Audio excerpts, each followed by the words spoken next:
16 di domani, giovedì 1 novembre, l'allerta gialla sul bacino C di Levante, arancione su tutta la restante parte della regione, deboli precipitazioni in mattinata. Salvare il porto e utilizzare fondi propri. Il sindaco di Rapallo chiede una deroga al patto di stabilità per ripartire dopo la violenta mareggiata. Oggi tanti ragazzi in strada a dare una mano. Sposarsi non è celebrare il matrimonio, ma fare cammino da io a noi. Lo ha spiegato Papa Francesco in udienza, completando la catechesi sul comandamento non commettere adulterio. Nella solennità di tutti i santi la gioia di un momento di grazia, la chiusura del processo diocesano di canonizzazione di Don Nando Negri, il rito in cattedrale a Chiavari dalle 17:30. Tutto confermato per la 10 km di Chiavari, gara podistica che si terrà domani con partenza e arrivo in piazza Mazzini. Attenzione ai divieti e ai cambi di viabilità per evitare intasamenti.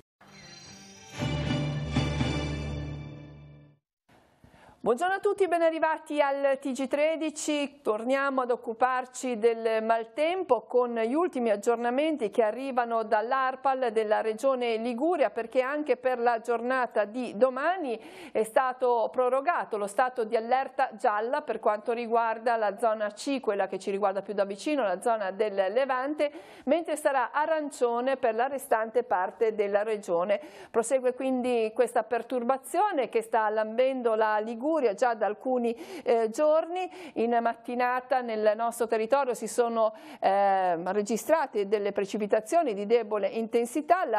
Per quanto riguarda la giornata di domani vediamo più nel dettaglio l'intera mappa che ci indica come l'allerta gialla si protrae sino alle ore 16 per poi essere declassata in verde, mentre nella zona B del Genovesato e nei bacini A e D dell'entroterra, così come in E per quanto riguarda la zona di Ponente, sarà un'allerta di colore arancione.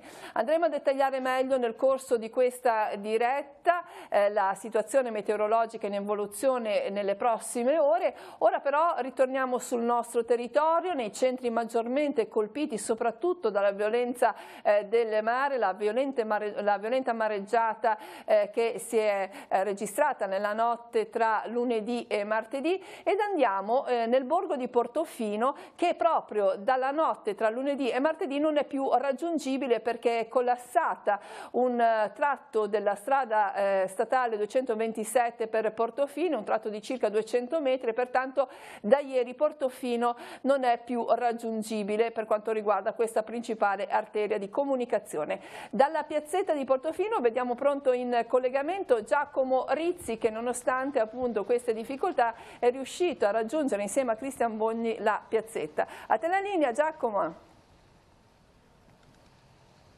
Grazie Cristina, siamo in diretta dalla piazzetta di Portofino e per il borgo continuano i problemi di collegamento. Il borgo infatti è completamente irraggiungibile, l'unica strada percorribile è quella che parte dal Culm e porta poi a Portofino. Questa strada però è una strada sterrata molto lunga e non è semplice da percorrere. Infatti possono percorrerla solo i mezzi della protezione civile e i mezzi militari che sono organizzati nei soccorsi. Noi infatti abbiamo dovuto percorrerla a piedi.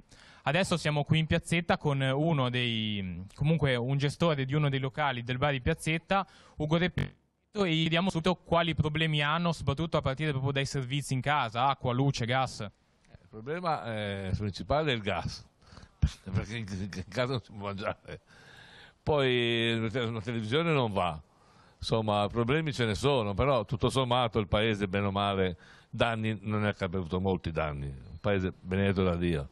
Certamente qui il problema più grande è la strada, adesso qui ragazzi, qui se non ci danno una mossa è un problema, perché qui ho sentito dire che si parla a Pasqua, ma ragazzi, ma qui o si fa presto, dunque qui le attività vanno a catapescio, o si fa presto, qui c'è quante attività commerciali che con mucchi di gente a lavorare che non le può prendere, fate quello che volete, ma noi siamo in 6, a parte adesso chiudiamo per ferie, però in piena attività siamo 5 più noi, siamo 9 persone, devono vivere tutti, come possiamo? Come avete capito qui la situazione è riassumibile in una parola, che è lo sgomento delle persone. Quindi da Portofino è tutto, la linea può tornare allo studio. Bene, grazie. Solo una notizia, Giacomo, ora sta piovendo a Portofino?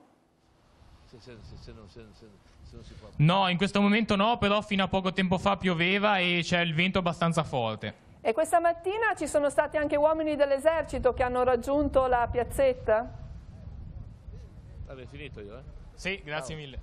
E sì, questa mattina c'erano dal culm di Portofino, sono partiti gli uomini del Genio Militare, però non sono ancora arrivati a Portofino. Stavano facendo le loro rilevazioni in macchina per il sentiero per verificare se sia percorribile anche dai mezzi di soccorso. Bene, grazie, grazie.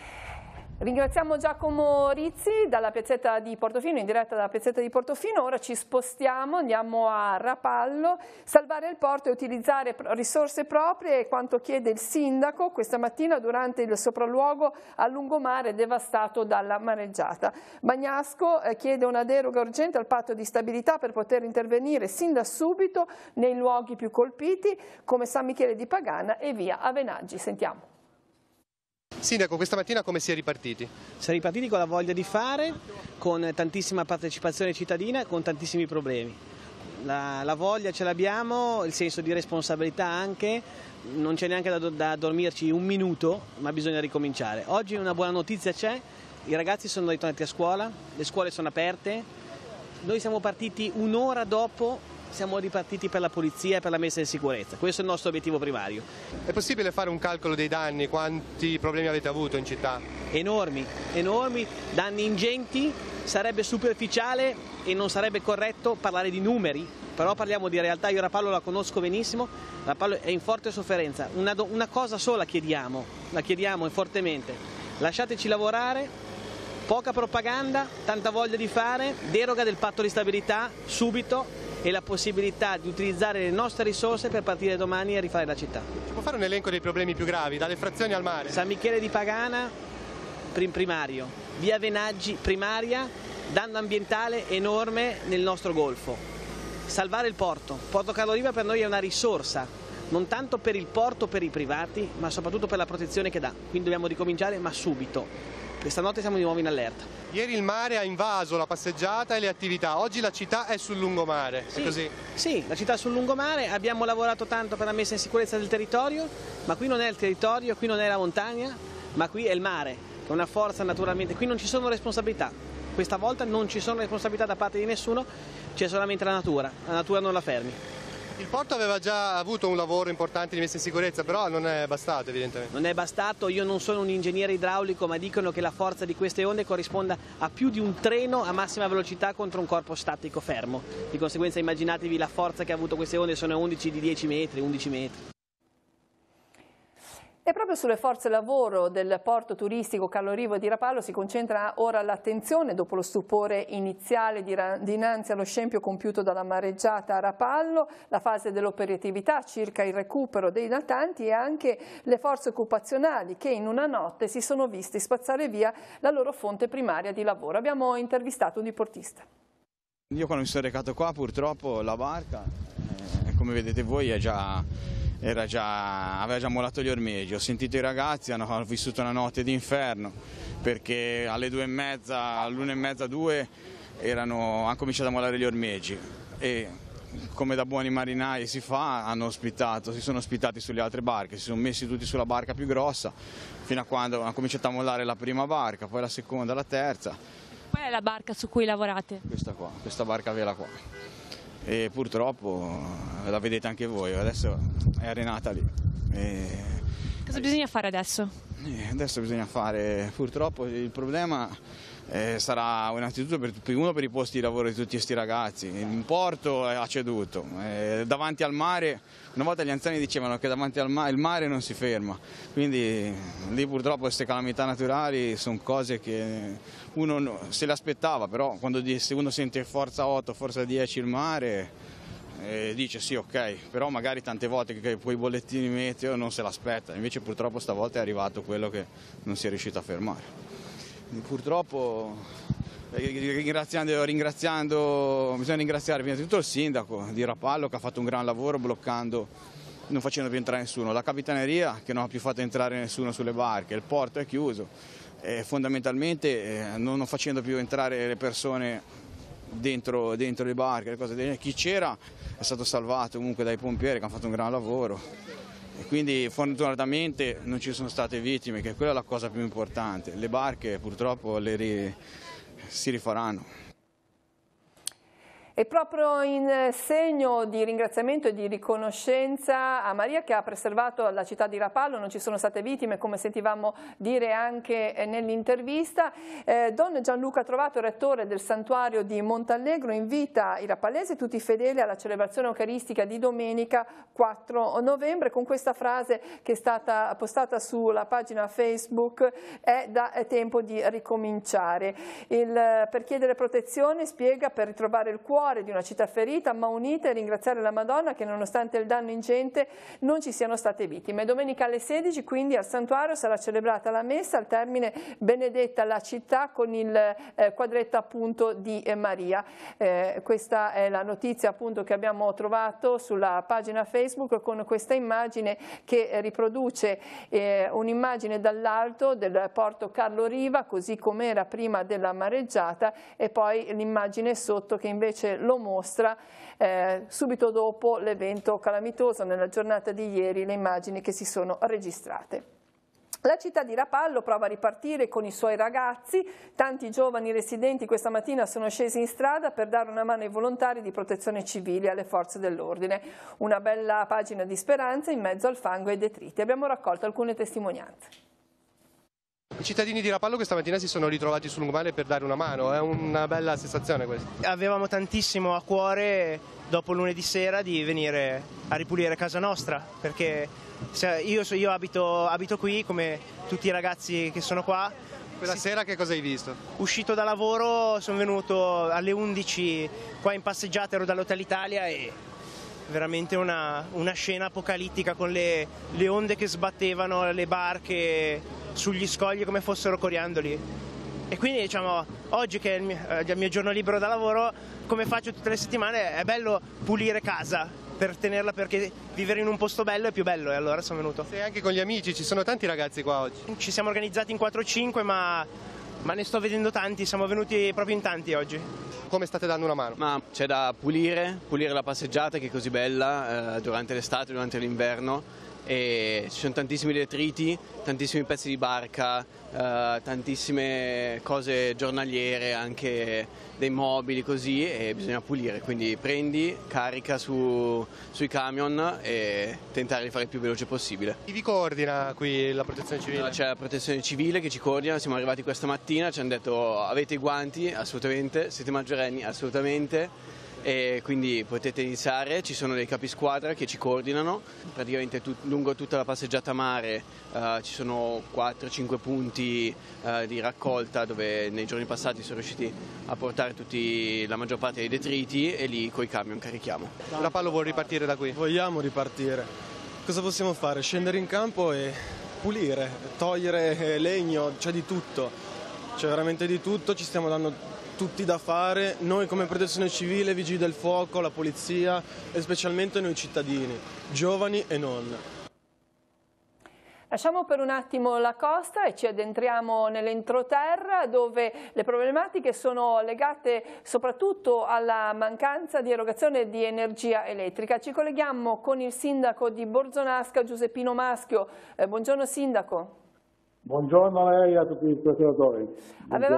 Avevamo già accennato nel telegiornale di ieri sera a questo disservizio che si è registrato in alcune frazioni del comune di Borzonasca. Qual è la situazione attuale? Ma guardi, è una situazione abbastanza incresciosa, nel senso che l'Alta Valle Sturla, circa 250 utenti, e da lunedì erano praticamente al buio. Ora fortunatamente stanotte viene riuscita a riattivare buona parte di questa valle, ma è ancora rimasta fuori, almeno finora non mi hanno ancora comunicato il ripristino, la zona di Acero, e quindi adesso ieri sera hanno provato a alimentare, poi non ce l'hanno fatta perché c'era ancora un guasto. Oggi o riparano la linea o portano dei gruppi elettrici. Tra l'altro anche quelli scarseggiano perché quei problemi che ci sono stati in giro ovviamente non hanno gruppi sufficienti. Però quello che voglio rimarcare è che è già il secondo anno consecutivo che ci succede una cosa del genere.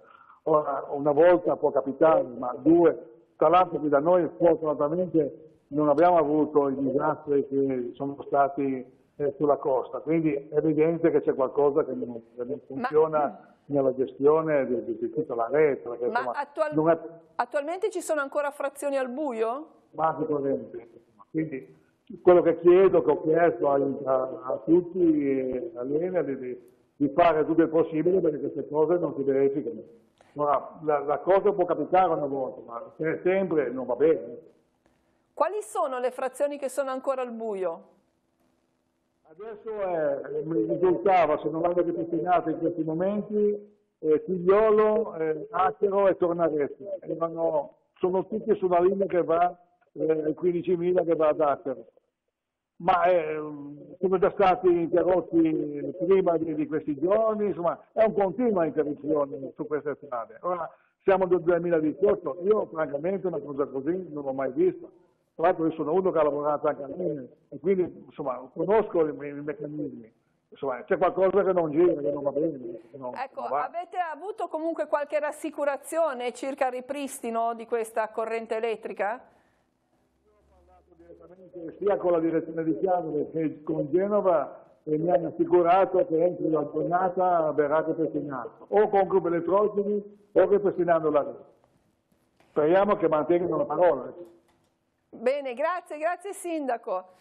Ringraziamo il Sindaco di Bolzonasca per questo aggiornamento. Intanto continuiamo a parlare dell'allerta meteo perché come detto è stato emesso un nuovo bollettino di allerta meteo che si protrae sino alla giornata di domani. Per quanto riguarda il Levante è prevista un'allerta gialla, ma vediamo meglio nel dettaglio collegandoci in diretta telefonica con Andrea Lazzara, portavoce dell'ARPAL. Buongiorno Andrea.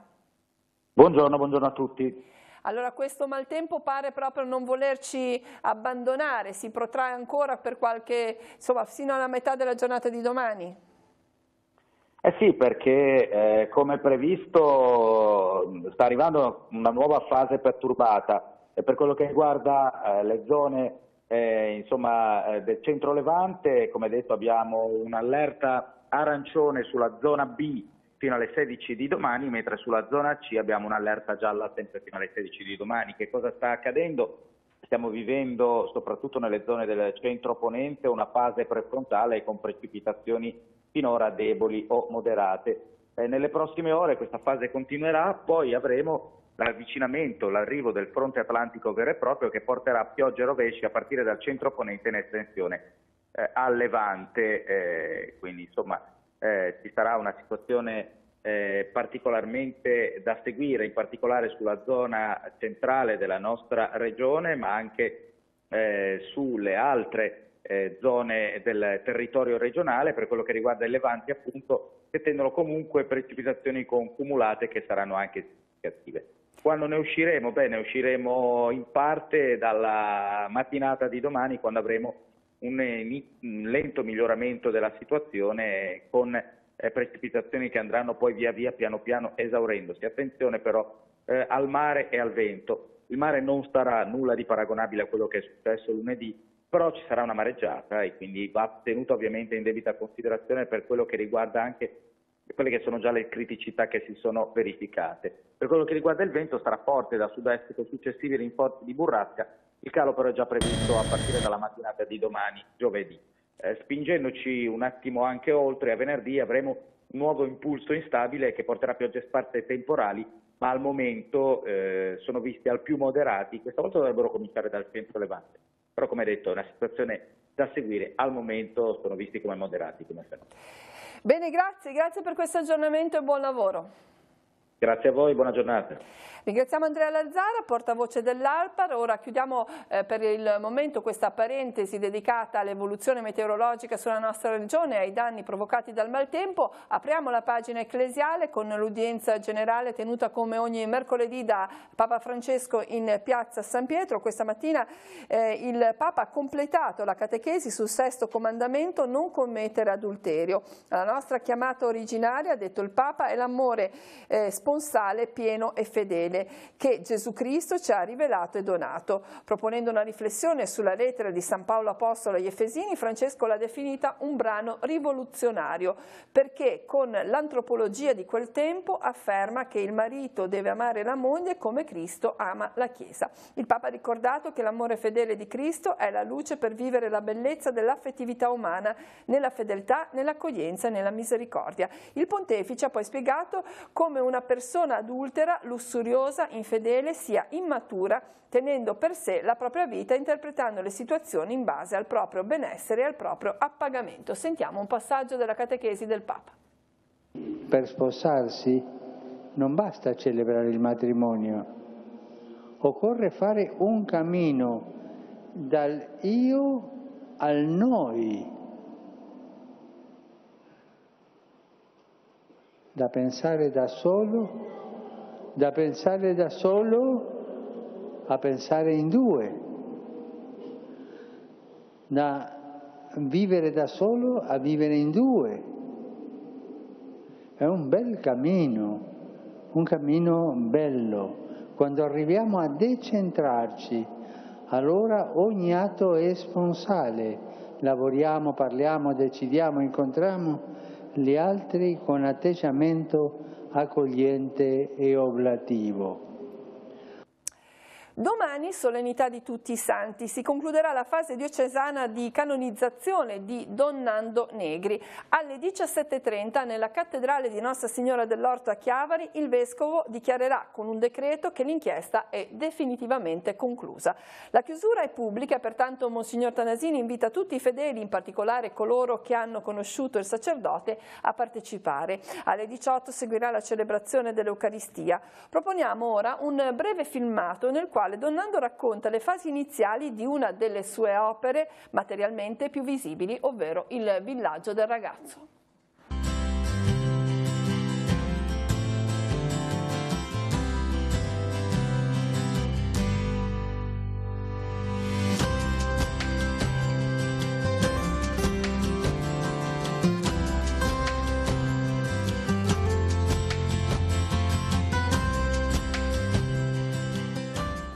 Nel 45-46 il Papa Pio XII aveva lanciato proprio una campagna "Salviamo il fanciullo", e ogni vescovo ha cercato di praticare questa parola di impegno lanciata dal Papa, e allora Monsignor Casabona, camoglino di puro sangue, ha chiamato me e poi altri sacerdoti per occuparsi dei ragazzi di allora.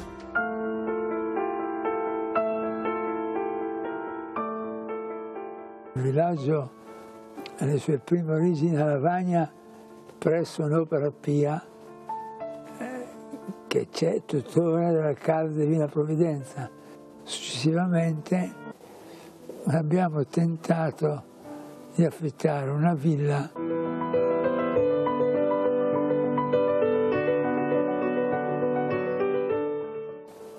L'attività non era limitata naturalmente alla parte sanitaria o alimentare. Anche allora l'ispirazione era una sola, quella di amare i ragazzi nel nome del Vangelo. E qui abbiamo avuto un fiorire di persone volontarie che si sono veramente sacrificate per aiutare questi ragazzi.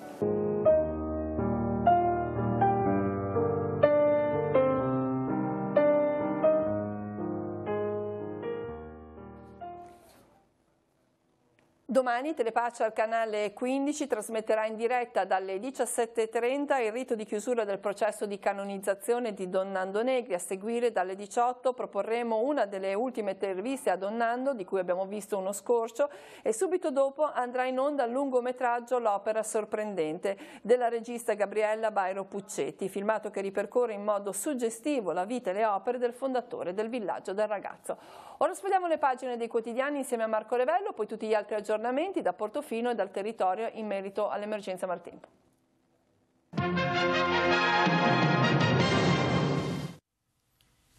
Avvenire titola: senza più crescita, fermo il PIL trimestrale. Un'altra lettera dell'Unione Europea, Toninelli, stop alla TAV. Industriali, colpo al nord, rallenta tutta l'economia europea. Conte era previsto, ora a rischio il sistema del DEF. I ribelli del Movimento 5 Stelle sono decisi a non votare il decreto sicurezza. All'Italia ora c'è l'offerta di Ferrovie dello Stato, si ritirano tutti gli altri. Il Giappone con pochi figli si affida alla provetta, fecondazione assistita, 5% di nati. E Trump, nuova sfida, vuole togliere lo ius soli negli Stati Uniti, alta ai bimbi migranti, i giuristi è incostituzionale.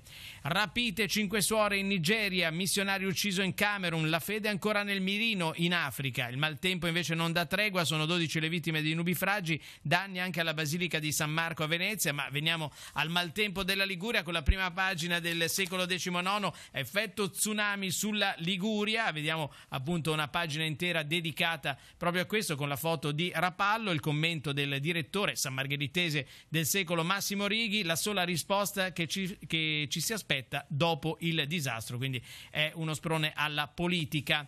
E siamo sul Levante, l'apocalisse dal mare, Rapallo bombardata, danni per 50 milioni di euro, centinaia le barche che hanno mollato gli ormeggi dopo il crollo della diga, un miracolo che non sia morto nessuno. Toti firma lo stato di emergenza e dal comune subito 200.000 euro per i primi interventi. Ma la provinciale per Portofino è la priorità, il presidente della regione, il ripristino della strada al primo posto, il sindaco di Santa grazie alla protezione civile. E proprio a Santa la diga si è frantumata, una quindicina le barche a picco. E in tutto questo arriva anche la prima neve in Val d'Aveto, ce lo dice la pagina del secolo XIX, prima neve della stagione a Santo Stefano, in anticipo rispetto all'anno scorso. Intanto ci si prepara alla nuova annata sciistica, oggi scuole chiuse in Val d'Aveto. Ora la linea a Genova per sentire gli argomenti principali del settimanale Il Cittadino. Nel cittadino di questa settimana la Chiesa abbraccia i giovani, concluso il sinodo che si è tenuto a Roma dal 3 al 28 ottobre. Vescovi da tutto il mondo a Roma con il Papa in dialogo con i giovani. Il Santo Padre, nell'omelia della messa conclusiva, ha detto come la Chiesa è madre dei giovani e non li abbandona ma li vuole accompagnare. Vorrei dire ai giovani, ha detto il pontefice, a nome di tutti noi adulti, scusateci se spesso non vi abbiamo dato ascolto, anziché aprirvi il cuore vi abbiamo riempito le orecchie. Un sinodo carico di speranza, intervista a pagina 13 a Monsignor Nicolò Anselmi a conclusione dell'Assise. C'è gratitudine perché momenti così aprono il cuore alla speranza. 2 novembre al cimitero di Staglieno e in Val Polcevera, venerdì 2 novembre, giorno della commemorazione di tutti i fedeli defunti. Il cardinale arcivescovo celebrerà le seguenti funzioni in loro suffragio. Alle ore 10 Santa Messa nel cimitero di Staglieno a suffragio dei militari caduti di tutte le guerre. Alle ore 15:30 in Val Polcevera, presso l'incrocio tra via Campi e via Perlasca, dopo la recita del Rosario alle ore 15, presiederà la concelebrazione della Santa Messa. Alle ore 15:30 invece al cimitero di Staglieno, come d'antica tradizione, la Santa Messa presieduta quest'anno dal delegato dell'arcivescovo e da tutti i parroci della città. Per altre notizie all'interno del giornale visitate il nostro sito www.ilcittadino.ge.it. Grazie.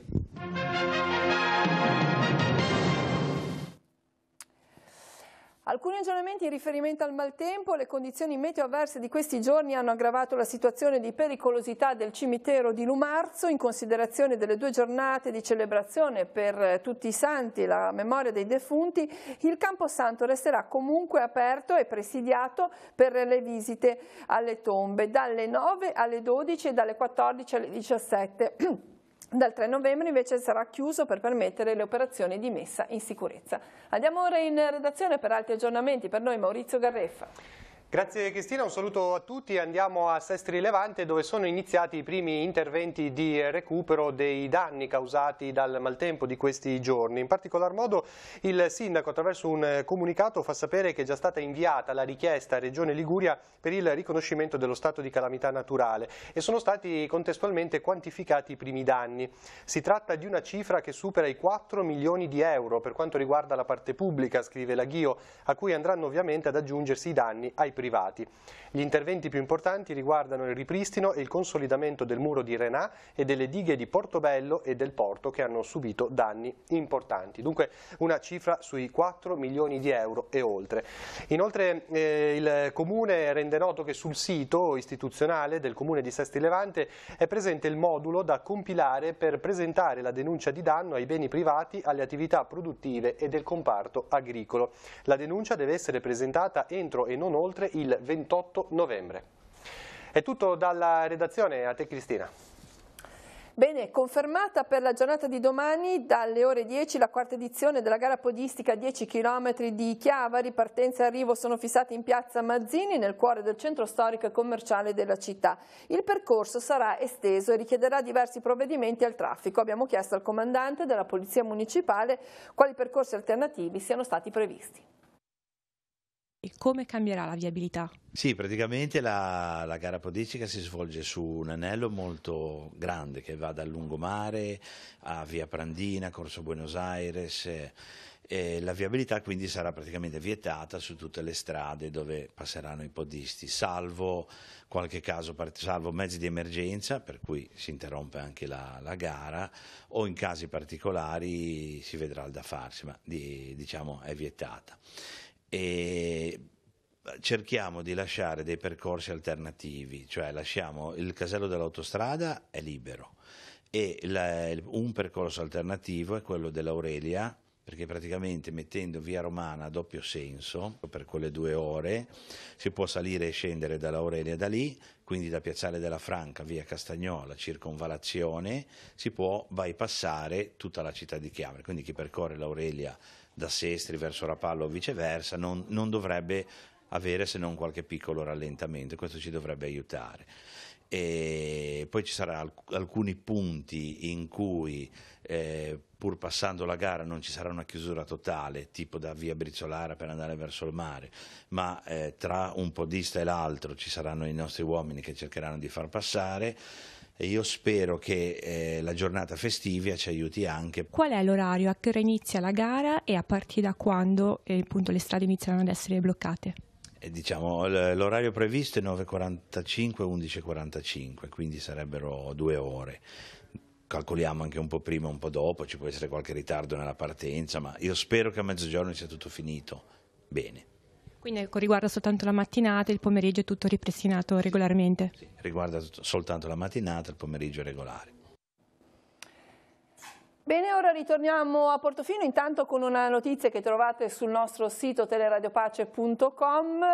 Per garantire il soccorso tecnico urgente anche nell'isolata Portofino è stata inviata con elicottero nella giornata di ieri una squadra dei Vigili del Fuoco di soccorritori acquatici SA. Vediamo alcune fotografie proprio sul sito. Intanto dalle 8 di ieri sino alle 8 di questa mattina circa sono stati circa 130 gli interventi di soccorso effettuati dai Vigili del Fuoco per ripristinare la sicurezza in città e nella riviera. Questi interventi legati appunto alla forza del vento hanno riguardato per lo più il taglio di alberi e la messa in sicurezza di parti pericolanti. C'è poi un'altra notizia che giunge da ATP Esercizio, che è conseguente al crollo di un tratto della strada 227 di Portofino. Le corse della linea 82 sono soppresse sino a data da destinarsi. E inoltre sospesa la corsa della linea 7H sia feriale che festiva in partenza da Santa Margherita Ligure per Rapallo dalle 23:17. Ovviamente contiamo di ripristinare il servizio prima possibile, scrive in una nota l'azienda di trasporti. Come sempre ATP è pronta a fare il possibile per alleviare i disagi delle comunità locali così gravemente colpite. E da Portofino ritroviamo il nostro Giacomo Rizzi in piazzetta in solitaria. Giacomo, che cosa ci puoi raccontare ancora? Sì Cristina, qui il tempo è piuttosto minaccioso, c'è molto vento e fa abbastanza freddo. E prima abbiamo visto uno dei battelli partire proprio dal molo, in cui alcune delle persone partivano per andare o da parenti o a Santa Margherita oppure a Genova. Ci hanno proprio raccontato del problema maggiore che riguarda i collegamenti e quindi proprio alcune famiglie che partivano proprio per permettere poi anche ai bambini di andare a scuola e comunque di riprendere le loro normali attività. Per il resto il tempo minaccia assolutamente pioggia e molto probabilmente tra poco pioverà, e qui naturalmente in piazzetta c'è pochissima gente, la maggior parte si trova nelle proprie case o a sistemare le proprie cose che sono state danneggiate. E dalla piazzetta di Portofino è tutto, la linea può tornare da voi allo studio. Bene, grazie. Ringraziamo Giacomo Rizzi per questo collegamento conclusivo. Ricordiamo ancora che in considerazione degli eventi meteorologici avversi il Comitato Fuochi San Maurizio di Monti a Rapallo ha annullato la castagnata prevista per domenica prossima nell'area ludico-sportiva della frazione. Con questa notizia si conclude questa edizione del telegiornale, ricordando che proprio mentre stavamo andando in onda abbiamo ascoltato il sindaco di Borzonasca, Giuseppino Maschio, circa i disservizi registrati in alcune frazioni del comune. Bene, proprio durante il nostro telegiornale è giunta comunicazione che Enel ha ripristinato la linea elettrica in tutte le frazioni che da lunedì erano senza corrente, erano al buio, quindi una buona notizia conclusiva. Il nostro telegiornale torna questa sera alle 19:15, alle 20:30 e alle 22:45. Grazie a tutti dell'attenzione e buon proseguimento di giornata.